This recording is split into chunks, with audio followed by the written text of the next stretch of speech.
Hello everyone, thanks for tuning in to the 11th and final summer 2024 update from GavsWeatherVids. So here we go again, time to bring you the last batch of summer 2024 analogues, and this week we're going to be looking at spring to summer data. I shall get on that for you in a moment. Just to say that the first video release today was our 6 a.m. UK weather forecast. It'll be live at 6 p.m. winter 10 to 14 day, including all of the regular features, and we're going to have some long range in that live stream as well as it is a Sunday live stream. So I shall see you a little bit later on for that one. Please like, share, and subscribe on all of today's videos and content. Thank you so much for doing that. Thank you so much to Richard for our amazing summer updates gift number 1. We've got had two summer updates gifts. This is gift number 1. Thank you so much, Richard. Thank you to Shrine as well. It's based on a Shrine Brewing photo, so thank you so much to Shrine, and also to Richard, hashtag Team Gav, working away for us as always and as ever.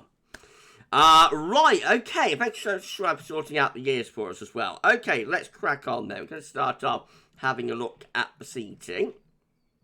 So it's been a very warm spring so far, with March coming out with a CTF at 8.1, April at 9.6, and at the moment, May is at 14.3. It does look as though spring 2024 will be a top 10 warmest spring. So, you know we have a countdown at GavsWeatherVids. Here we go.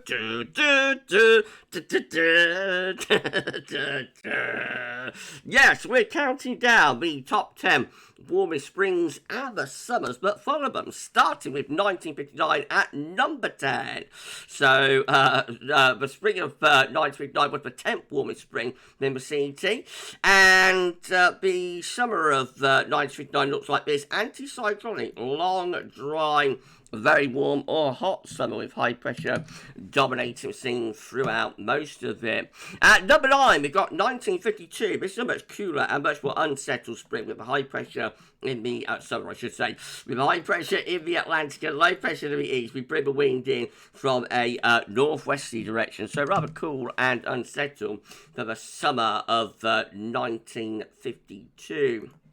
Our next year is going to be 1999, so yes, this year is the 8th warmest spring, and the summer of 1999 looks like that. A bit of everything in this summer, but does have a classic warm July with 17 Celsius CET.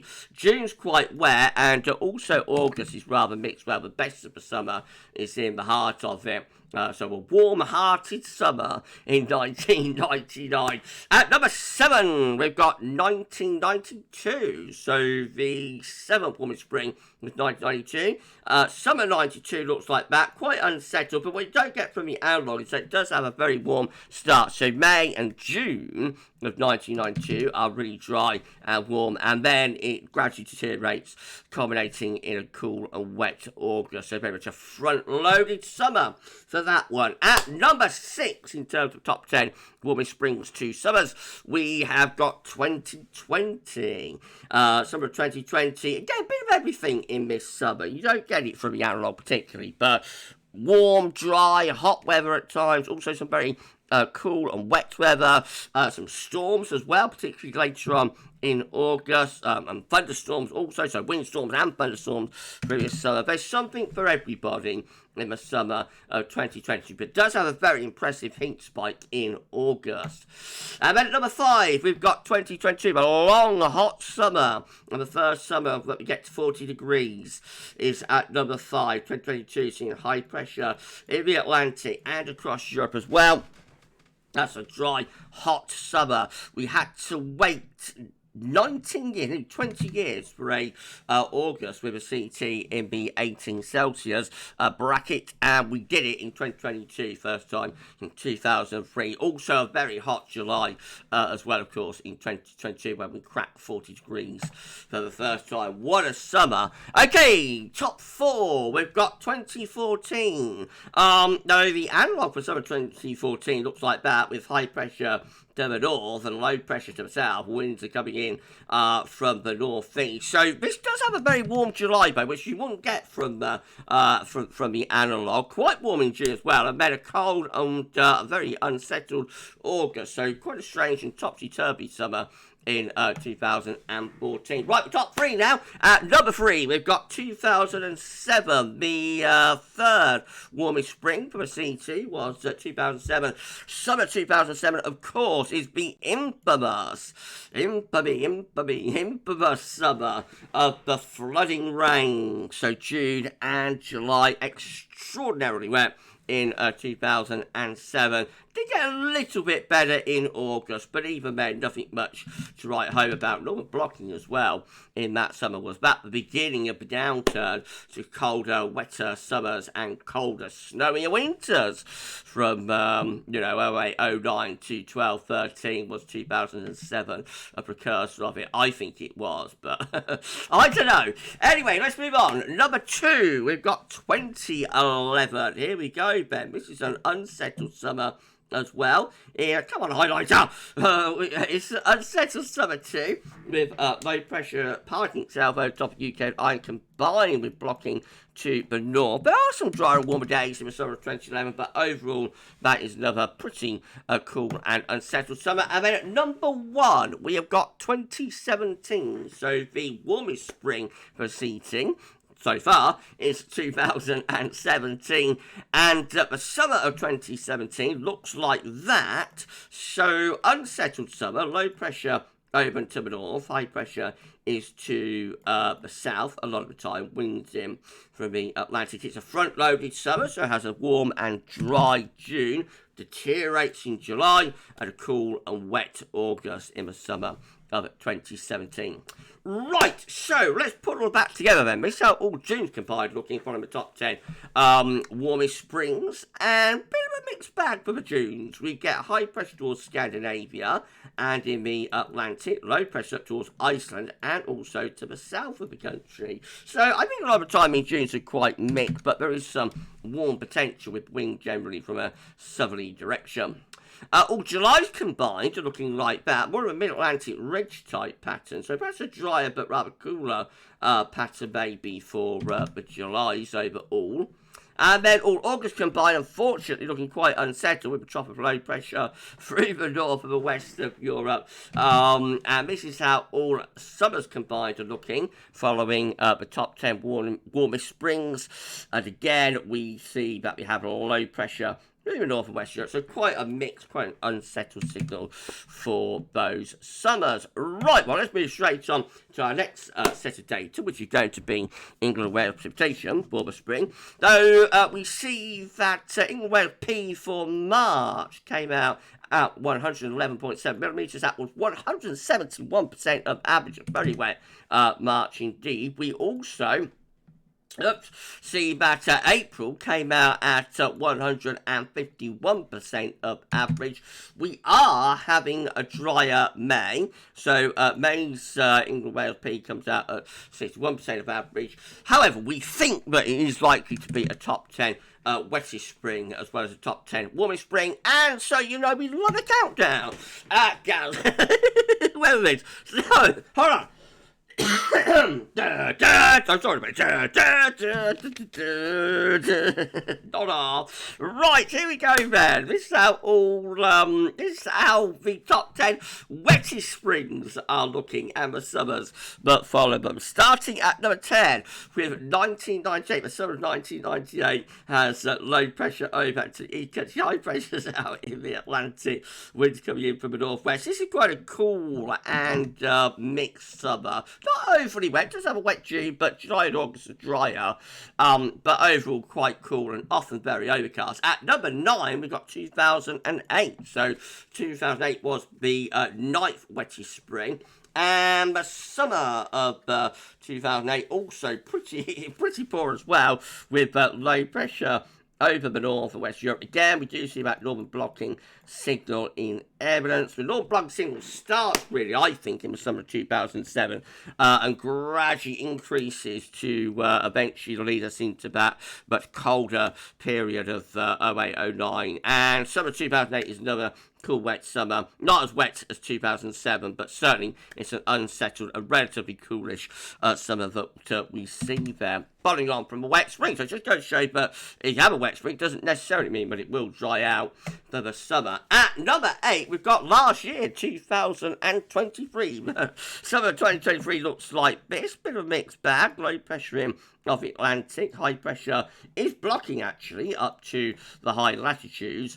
What we forget about last summer, it did have a very hot June, of course. June was really warm and dry. Then it deteriorates through July and August as well. So very much again a front-loaded summer. At number 7, we've got 1986. So 1986 was the 7th wettest spring.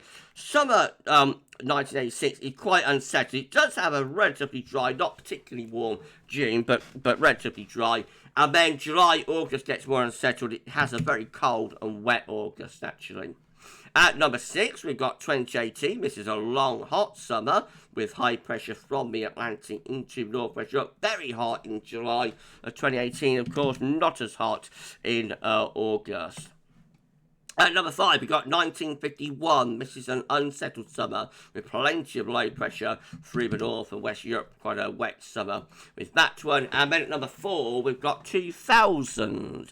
So a bit of everything for this summer. Warm but also unsettled with low pressure centred more to our northeast actually. But we do come under that low pressure sometimes, and there's a ridge out in the Atlantic as well. So it does have some drier, warmer days, but often it's quite an unsettled summer with spells of rain at times. And then top 3 now. At number 3, we've got 1983. This is a long, hot summer following on from the 3rd wettest spring.